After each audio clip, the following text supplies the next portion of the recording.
How's it going, Mets and overall baseball fans? Welcome back to the channel. It's your boy Wardy, and we're back out with a quick game recap as the New York Metropolitans take Game 3 of a 3-game set against the LA Angels by a final score of 3-2. I want to know your initial reactions in the comments down below, because for me, look, this is another Mets game where, I'm not going...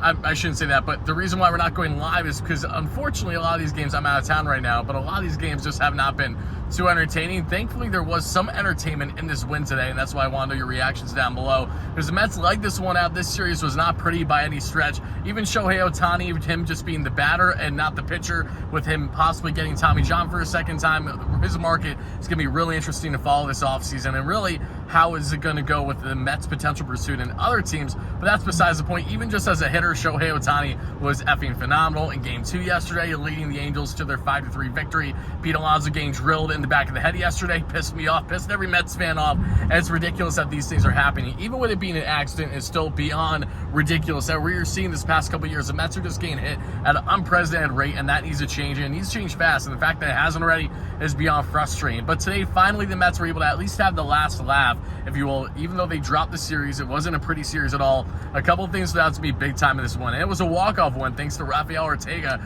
driving in the game-winning run to walk it off. Ortega, DJ Stewart, these guys have been productive for the Mets, which is crazy to say since they've been in these everyday roles really since post-trade deadline. But Ortega, of course, ended the party, but the party started with Francisco Alvarez driving in Jeff McNeil early on in this ball game, gave the Mets an early 1-0 lead. The Angels would come back to tie it. But speaking of just allowing one earned run, that was David Pearson. 7 innings of 1 earned run ball, 8 strikeouts, had more whiffs on the fastball today than any other start this season. DP looked absolutely fantastic.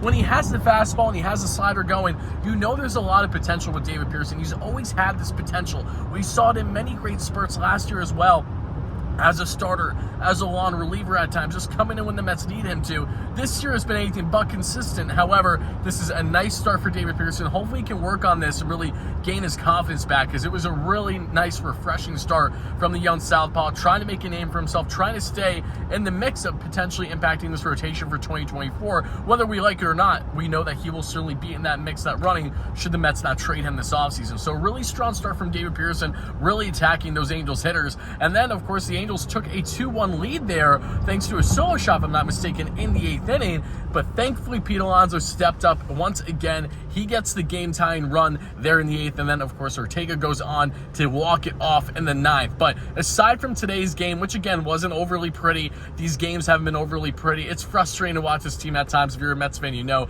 that's why I'm doing this on the road right now, as I'm heading back from a nice day out so far. However, you look at the first 2 games, right? Just lifeless offense. Game 2, frustrating as well. The Mets had oodles amount of opportunities to score, and they just were not able to do it. More than the 3 measly runs that they had to the Angels 5 and their series loss yesterday. They avoid the sweep, so that doesn't hurt. I also don't hate them losing a series. However, I just want them to be competitive, because the more they lose, the better chance that they have at potentially like a top 6 draft pick next year, just something along those lines. So I don't hate the losing. I hate it as a fan. However, for draft reasoning, I don't think it's the worst thing in the world. But the point I'm trying to make is that, yes, this season has been frustrating. Yes, these games have been more and more difficult to cover. That's why you've seen a lack of post-game live shows, a lack of recaps, because it's a lot of the same old. However, we're still going to come out and talk about these things, and we have a lot of awesome content regarding the Mets and baseball as a whole coming out throughout, the coming weeks, and of course getting into the offseason, a lot of new stuff I might be unveiling for you guys. So again, Mets fans, Angels fans, whoever you're a fan of, let me know your thoughts down below. What's your biggest takeaway